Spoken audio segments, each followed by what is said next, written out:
Hi everybody, it's Mayor Eric Pappenfuss and we are outdoors and out of studio for today's community conversation here on Facebook Live. Thanks for joining us.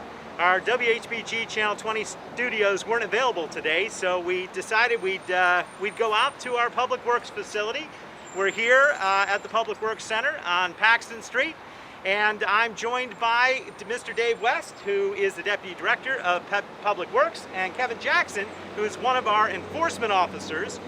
I hope you can hear us okay. We have the highway going on, we're wearing masks, and we're outdoors, but we're trying to do something a little bit different this week. Next week, we will be back in studio, and we're going to have a great conversation with leading Black Lives Matter activists about racism in Harrisburg, what we can do about it, historical legacy, and some of the themes of the Black Lives Matter movement. So that'll be next Friday. But for this Friday, we wanted to draw a spotlight on some of our frontline workers, especially our workers here in Public Works and sanitation and highway that have been out every day of this health crisis, serving you, the community. And I wanted to talk a little bit about what they do and give you a sense of behind the scenes, what goes on here at Public Works. So we hope you'll find it very interesting. As watchers of this show, you know I usually start with a series of announcements. I'm not going to do it this week, but I am going to start with a couple of topics which I'm seeing right now on Facebook, really hot topics. And probably the hottest topic on Facebook has to do with street sweeping.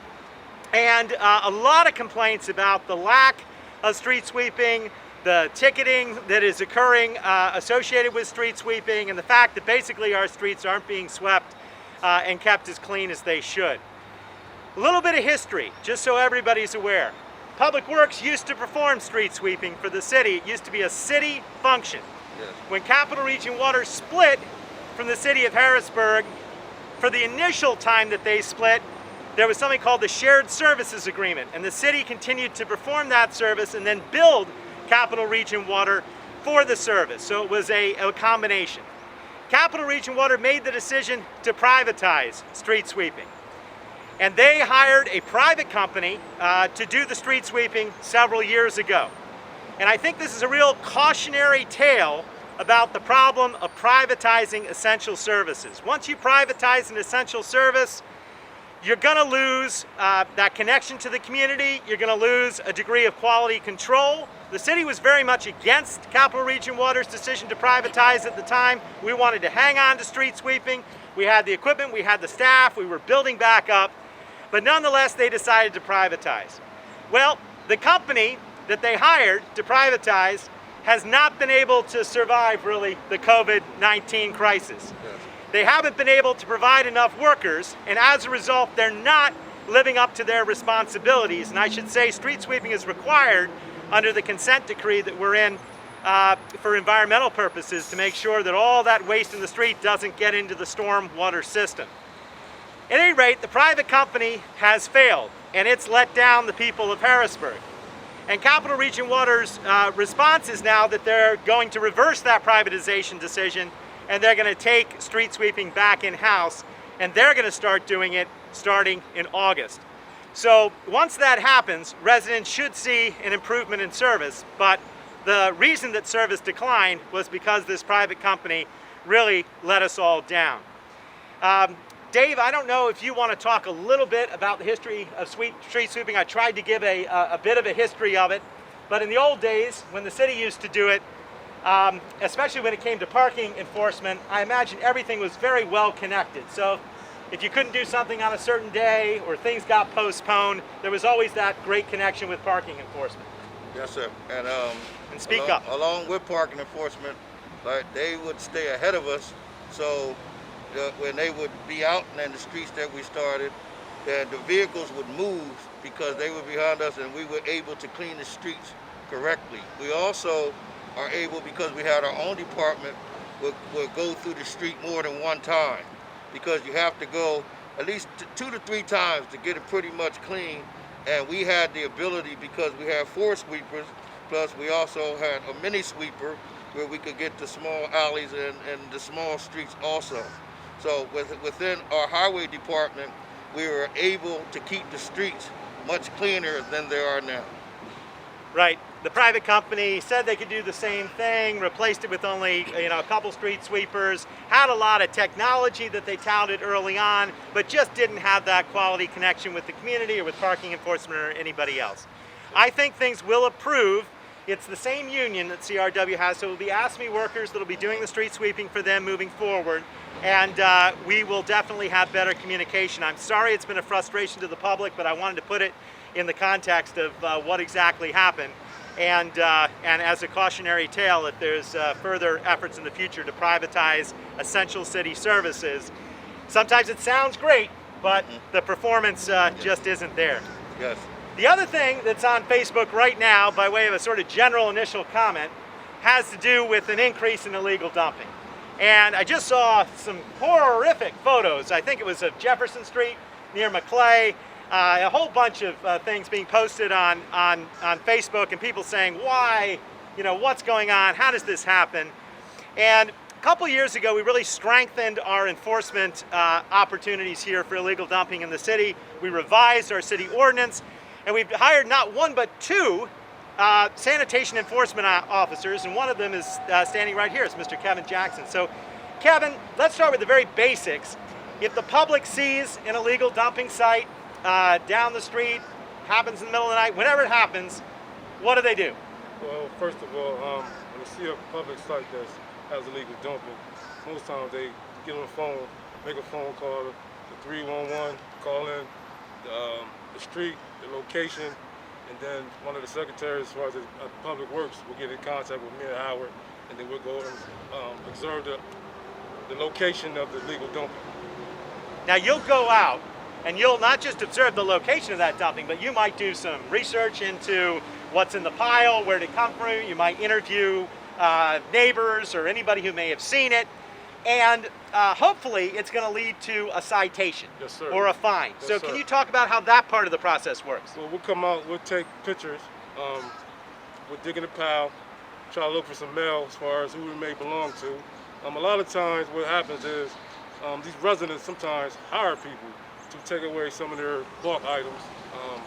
And as the nights get dawn, these legal dumpers comes around and the streets that's quiet, and they'll dump the trash in the alleyways and just pull off until the next location.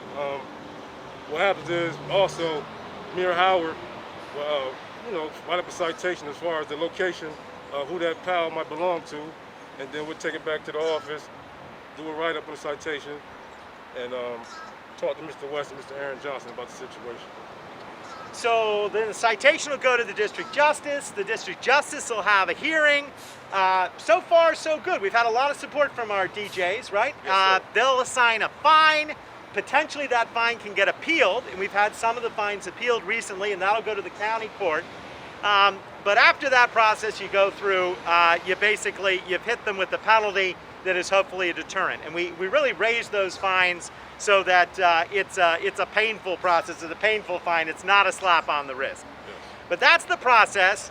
There's the face. He's wearing a mask, but there's the face who's going to come out and investigate along with Howard, who is our other sanitation enforcement officer. Again, call 311, report it, and we'll get right on it. Have we seen an increase in illegal dumping during this time of COVID-19? The perception is certainly that it has been the case. Is that what you're seeing on the street? Yes, sir. It's a lot of people being home. It's a lot of action going on, and again, people just trying to clean up some of their houses, and they're hiring these people to come pick their trash up, and these people just takes the trash as the night gets calm and just find a location to dump it. We've been managing the situation as much as we could. Just with the pandemic that's going on, it's just a lot of trash, period. So we've been having a little bit of help with the outside groups coming in, pulling out trash out to the curb for us, helping us out, and we've just been moving along, cleaning up the city. And actually, sir, if I can add Go to right what, ahead, Dave. what Kevin was stating, that and every year during tax season, there's a lot of people that receive these income tax, and they buy this new furniture, and they want to throw away the old furniture, and they have it dumped. So this time of the year is the worst time of the year for us, along with what Kevin just stated, that's going on with the pandemic and people being home. Yeah, we know we've got real financial issues. We've got businesses closed. We've got people unemployed at the highest rates we've ever seen. And just generally speaking, there are more people home. It's generating more trash.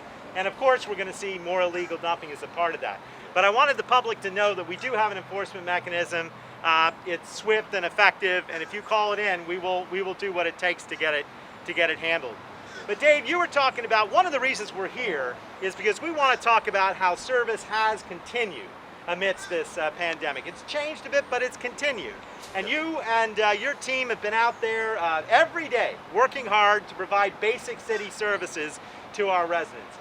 Let's remind residents, because if one of the issues for illegal dumping is big bulk items and furniture things, let's talk about our bulk item pickup program that we have in the city. How does it work? Remind people what's eligible, because if people took advantage of that and did it properly, you wouldn't have a buildup of lots and lots of material that you have to get rid of quickly all at once. Yes. Talk about the bulk item pickup. Okay, the bulk item, you're allowed to put out one bulk item with your trash per week as your service is picked up. And the bulk item consists of a mattress, box spring, couch, chair, sofa, that kind of burnable material. And even like 4 rolls of carpet has to be 4 4-foot lengths, and we will even take that. But what we will not take is metal, like metal products, refrigerators, washers, dryers, microwaves. All of that stuff is called special pickup. You have to call in to the Public Works either through 311 or through the Public Works number, which is 717-412-4320, and follow the prompts, and we will pick it up as a special pickup item. So just to repeat, bulk items that are allowed to be put out with the trash, maybe one way to think about them is, are they combustible? Do they burn? So furniture, yes. If it's wooden furniture, yes. Refrigerator, no, because it's metal. Yes. You'll still pick it up, the metal, but it's a special pickup, and it requires a special call to Public Works, yes. and not part of the bulk program. But between those two options, the bulk program and the special pickup, people can dispose of whatever they need to dispose of legally here in the city. There's just a right way to do it. Yes, sir. Well, that's important. That's important to know. Hey, we are here up on the hill overlooking the Public Works building, and in a couple minutes we're going to attempt a walk and talk tour of Public Works. But we're up here for a reason, which is that right behind us, you may notice some beautiful new vehicles. Fantastic new trucks. Loadmasters, complete with the insignia of the city of Harrisburg. Not yet making their virgin runs, but tell us what's here, Dave, and what can residents expect to see? Okay, well, what we have here is we have what you call a mini packer, and through our small streets that it's very difficult for our large packers to get through, we have needed a mini packer for a very long time. So we want to thank the mayor and council for allowing us to purchase this piece of equipment, because now we're able to reach our small streets of the city, and not just Harrisburg, Stilton also, that has small streets and alleys that we were not able to get into, that we used to have to drag manually. Well, you can certainly see the difference between getting one of those in and getting one of those in a tree-lined alleyway or a narrow thing. Yes. A small packer. How much does a small packer cost, if people are wondering at home, approximately?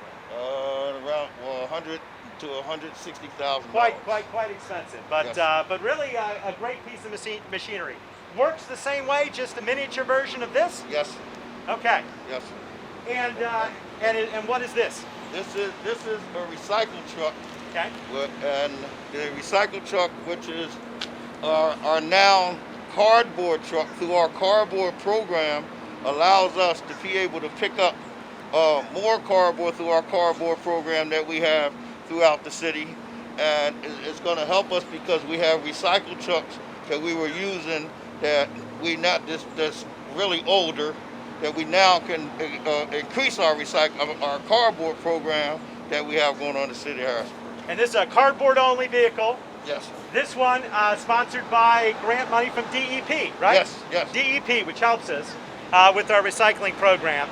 And I think it's important to note that cardboard is one of those items that maybe residents don't realize how much cardboard is generated by commercial accounts, and it's something that we can actually sell as part of the recycling process and recoup a little bit of income back here for Public Works. That's correct. So we ask that, especially businesses, separate the cardboard, and you'll have a whole list of cardboard-related dumpsters and piles that'll be going out on a daily basis. It'll be collected, right? Yes, that's correct. So since you brought up recycling, and that's such an important part of what's happening, I think I'll talk just a minute about the relationship that we have with the incinerator. Over the past several years, we've had what's called a put or pay at the incinerator. As part of the city's financial recovery, we essentially sold the incinerator, which was the former original home of Public Works here in the city, to Laxwama. And in exchange for the money up front from that sale, we guaranteed that we would take Laxwama 35,000 tons of our trash on a yearly basis. Now, we've been doing that every year. Actually, we've been exceeding it by quite a lot.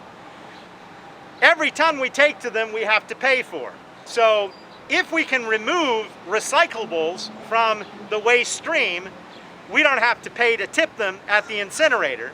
And we've got room to remove thousands and thousands of tons of recyclables from the waste stream and take them into a different stream, which costs a lot less and which is better for the environment. And that's what we've been doing very successfully in Harrisburg over the past 5 or 6 years. We have been absolutely increasing the amount of recyclables. We noticed that even now, amidst COVID-19, with a lot of people out of work and a lot of businesses closed, our residents are actually generating more trash than ever before because they're at home, and we're still easily making our put or pay. So if you're at home watching this, whether you're a business or a resident, any item that you take out of the trash and put in the recycling is going to save the city dollars and cents over time, and it's going to allow us to pay for things like more enforcement officers or new vehicles and all the types of quality of life issues that people want. So please focus on recycling. And a great way to learn more about recycling in Harrisburg is actually a mobile app, and it's called Recycle Coach. Yes. And Dave, do you want to talk about the mobile app? Yes, Recycle Coach is a program that will inform you of the do's and don'ts of recycling, which we have our single stream program. We also have our glass program. We have our major sites that you can take your glass to, and all of this you can take out of the mainstream of waste to help the city, the residents, and everyone, so we can make this come below this put or pay. You also can pull the cardboard out, and we'll pick the cardboard up, and as the mayor said, if you pull all of this out the waste stream, then it lowers the tons at the put or pay. All right, well, thanks for that, Dave. Now we're going to attempt a little bit of a walk and talk here. This is new technology for Facebook Live. So we're going to walk and talk, and Asher's going to film us, and we're going to head over to the Public Works building just so we can sort of see what's going on. Okay. The first thing I'll say is that you can probably hear it at home. We are right up against 83 and the highway. I mean, literally the cars are whipping by behind us. And as many people know, there's currently an expansion project planned for 83, one which the city has not been pleased with, in part because of the amount of land which is being taken and the emphasis on vehicles rather than people. And but nonetheless, it's happening. And this land that we're currently walking on, all of it is going to be taken by PennDOT. Yes. And the highway is going to expand. That's going to mean that the Public Works facility, which is currently off to my left, is going to have less storage room than before. That's correct. And it's going to require a reconfiguration. When we bought this building originally, actually we rented it first, and then we purchased it through eminent domain. It was originally a car dealership. It was never set up to be a Public Works building, but we made it work. We had a very limited time because we sold the incinerator, we had to move. It was not clear where we were going to go. We got in here and we've made it work. But the long-term vision is to be able to redesign the site so that we can eventually construct a new building and tear down the old building. That's You want to correct. talk a little bit about your vision? I should mention Aaron Johnson can't be here today. Obviously, he's the Director of Public Works, but he called in a little bit earlier and wishes he could have been here. And you can speak for Aaron too. But what's Yes. your vision for where you'd like to see us if we, have the funds and are able to do it in say 5 or 10 years? Well, there's a couple of sites that we are looking at to have a future home for Public Works, which one was along Cameron Street, and even if we can have the expansion of this building here to raise the roof on this building, when we lose part of the rear of this building, we were able to take down the homes which are directly across the street from you to expand that way. So Asher, if you take the camera and you pan away from us and you pan over here, not only are you going to see some interesting Public Works equipment, I think there's a street sweeper right there, right? Yes, sir. Yes, a very nice looking one. Two of us. But you're also getting plows and everything else. You can also see those houses back along there. And those houses eventually will come down, and they're part of the parcel of land that's owned here by Public Works. So there is the ability to expand in that direction. Yes. We're not going in the traffic shop right now, but the traffic shop is in the back. Yes. And if we could potentially relocate that, that would give us more room for Yes. highway and sanitation here. But let's go in here to the Vehicle Maintenance Center. And why don't you, Asher can sort of pan around and you can talk a little bit about what we're seeing. Okay. This is our Vehicle Maintenance Center. Probably got to go close to him just so they can hear. This is our Vehicle Maintenance Center in which we repair all of our city vehicles. Not only is it the repair of the Highway Department and Sanitation Department, it's also all the departments throughout the city, which is codes and police and fire, and this is the hub of repairing all of our equipment throughout the city. Yeah, we'll continue, and it's not surprising to see police vehicles in here or other things. You can see the trash packers only barely fit. Yes. They do make it, but it's a pretty close call. But in addition to maintaining the vehicles, which happens on a regular basis, the traffic shop, which is going out to deal with calls. Yes. You're based here, so how does the public best interact with Public Works? When are you open? How do people come here to visit if they want to lodge a complaint about illegal dumping or speak to you? Well, at the present time, if you want to visit, because of the COVID hours, our hours are from 8:30 a.m. to 2 p.m. Until we're out of this scenario. Our normal hours in the future, when we're out of this, will be from 7:30 a.m. to 4 p.m. And you also can reach us. Yep. You also can reach us by the same number of 717-412-4320, extension 300 for your trash misses, and 717-412-4320, extension 302 for if you have trash cans broken, trash cans missing. We have a number for any scenario that you think that you're in. You can contact us, and we're there. So you can always call 311 and we can connect you here. So that's probably the easiest way for people to remember. But you can also call Public Works here directly. So if you're missing a can, you need a new can, there's a problem with your billing, all of that you get transferred here.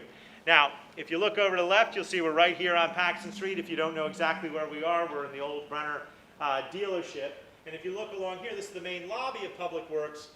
This is where, for instance, Rosemary, our billing supervisor, has her office, or John Rehrig, our recycling coordinator, has his office, or Christopher Nath, our sustainability coordinator.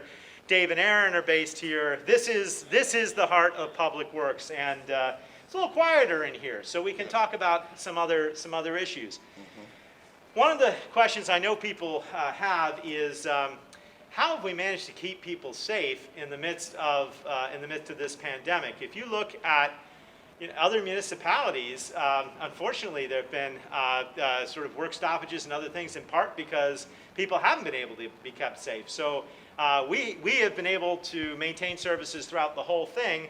Why don't you talk a little bit about how you've managed to do that here and what it's meant for our frontline employees? Well, Aaron and I have been on the front lines with our employees since the pandemic began, which was March 12th. We made a decision to make sure, again, that we took all the trash. Our teams have been magnificent because they've been coming to work every day doing a magnificent job, and we have been consistently picking up all the trash to make sure that you don't have that hardship, because we already have enough hardship going on in society today. Also, we just stopped picking up all the trash when we went into the green and our facilities were able to open. So we tried to come back to some normalcy with picking up the cans only that we are regulated to pick up. So that's where we are today. And again, our guys do a terrific job. They come to work every day. We depend on them coming to work every day, and they're here. So we have been here from the beginning up to this point, and we'll continue to be here and continue to serve the city of Harrisburg and also the borough of Stilton. Let's talk about things like PPE. I mean, here we're sweating and barely able to talk through our masks, and these guys are going out in 100-degree heat picking up the trash. How have we been able to, protect the employees? Well, again, like we have masks, we have shields, we have thermometers, we have gloves, we have gloves that we put under gloves, and our suits. Everything that we have to can buy to make the employees safe is what we have. And Kevin, you want to speak on anything about, because you're out there. Yes. And what you want to speak on what you make safe for yourself. Yeah, and how has interacting with the public changed during this sort of time? Well, it changed a lot as far as the situation with all the trash being out there. Some public will come outside and help you put trash onto the trash truck. They also will bring y'all some water because you battle in the heat as well. But for the most part, like Dave said, we have gloves on top of gloves. We have protective boots, steel-toe boots. What else? Just the norm stuff, pretty much. And we just trying to get the job done. How are we helping people stay hydrated? We have been purchasing cases of water. We put them in the freezer a day ahead of time.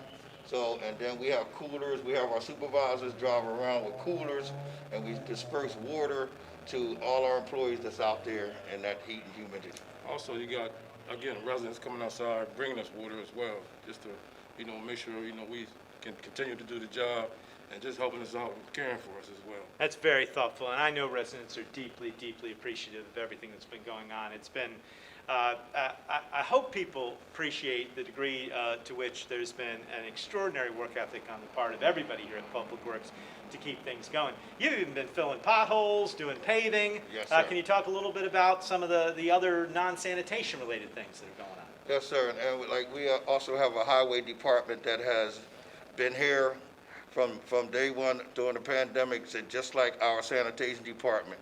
And we also continue to, along with helping with the blight, we fill potholes. We have been doing paving, and we will continue to do potholes. And the same number, the 717-412-4320 number, along with 311. If you see any potholes, please give us a call, because we don't know where they all are, but the ones that we do see, we're filling. And we want to continue to make it safe in our streets and better for not just our residents, that anyone that comes through our city, so they can look at our city and say, wow, they are out there. And we are out here, and we continue to be out here in full force through the Public Works Department. So we got a crew right now that could go out and fill potholes in this city and is doing so. If you see a pothole, call 311, give them the exact address, we'll put it on the list, we will assign it a work order number, we'll make sure it gets done, and we have the time and the capacity to do it. Don't just assume that we can't do these things. We can do it, and we're out there doing it on a regular basis. Hey Dave, you talked a little bit about Steelton. Let's talk a little bit about Steelton. We may have residents of Steelton that are watching on Facebook Live as well. One of the great success stories of the last year has been that our sanitation team has expanded and has now taken over sanitation and recycling services for Steelton. That's gone extremely well. Can you talk about why that has been the case? And yes, sir, that has been because we are full force. We have a great relationship with the borough, and we are also are developing a great relationship with the residents of Steelton, whom literally have come out and told us that it's about time that their trash are being picked up correctly, because the company that was before us, they just wasn't doing the job that we're doing. They're excited, we're excited. We have a passion for what we do, not just for our residents, for the Steelton residents also, and we will continue. And all we ask is that you continue to place your trash where it needs to be, and we will continue to pick it up because we want that relationship to strengthen. Yeah, and just from a practical standpoint, that's been occurring on Wednesdays. It's a big production, and they've got the tall, Yes. steep streets and Yes. the narrow alleys, just like here in Harrisburg. And we've been able to do that and sort of expand our services to the surrounding community, which is great. Now, I don't think we are equipped to do Q&A right here on this mobile Facebook Live today, but what I will say is if you leave questions in the comments, I'll address them at the start of next week's show on Friday. So if you have any questions, let me know. We'll get you an answer. Anything Public Works related, happy to respond to. But I did want to, we started with some of the things that I'm seeing on Facebook and some of the things that I'm hearing.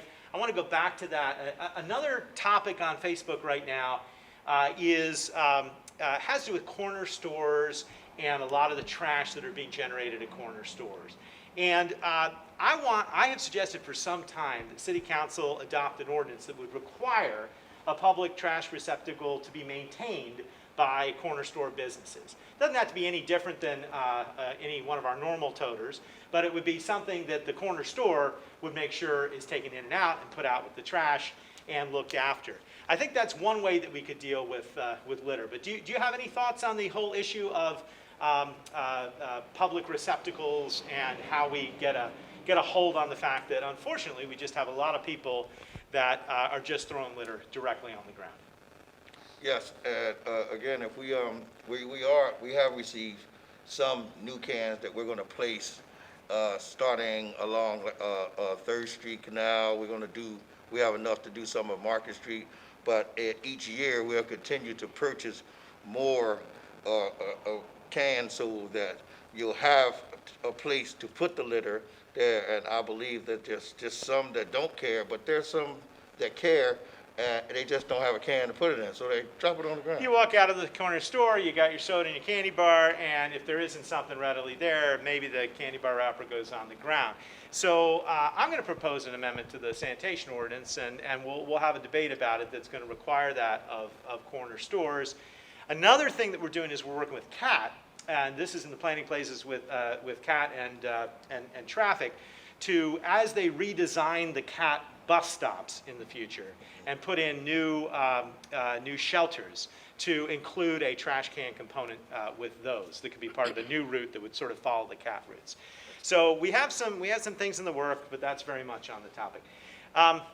Would either of you like to comment about frequently asked questions that you're getting here that you think we ought to take a moment to address? And we'll do this by way of wrapping up today's Facebook Live. Anything else you want to address, Dave, that you think the public needs to know?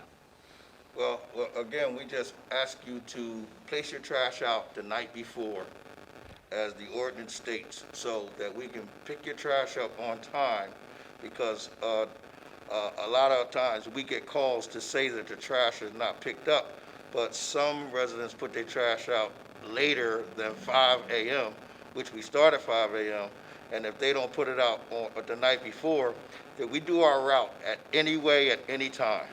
So if we go past and we pick up the entire street and 2 of you put your trash out late, then that's causing a problem, and then we have to go back to pick trash up throughout the city of residents who are not following the ordinance correctly, and it creates us to go back to do work just 2 or 3 times that we really shouldn't have to do if you just follow the ordinance. That's been an issue. Follow the ordinance and also follow the signs. We talked at the beginning about street sweeping. Follow the signs for street sweeping. Remember, we're doing other things on street sweeping days. Even if the street sweeper doesn't come down the street, we may be going down and picking up woody waste or leaves or other things that are put out on street sweeping days. So keep that in mind. Kevin, any final thoughts? Anything the public really needs to know about what you're doing, what your colleagues are doing here at Public Works? Just piggyback off what Dave said, also, with the excessive trash, if you could tie your bags up, my guys don't mind picking up, some of the bags that's around the trash can, because I know with the pandemic, you got extra people home, kids not in school, and etc. But as far as the bulk items, just try to, help supervise the area, the streets, the locations, and just communicate to Public Works. Mr. West, send an email to Aaron Johnson, whoever else, and we'll just continue to just monitor the areas and get it done. Okay, well, with that, I want to say thank you for watching. I hope you enjoyed today's Facebook Live. From time to time, we may go out in the community and go mobile. Again, sorry we couldn't get to your questions today, but if you leave them in the comment section, I'll be sure to respond to them on next week's show. And next week, we're back in studio talking about the legacy and current issues with racism in Harrisburg and Black Lives Matter. We have a variety of really interesting guests, so it should be a lively conversation. So I'm Mayor Eric Pappenfuss saying thank you for watching today's community conversation. Join us every Friday at noon live here on Facebook. And until we meet again, I hope everybody stays safe and stays healthy.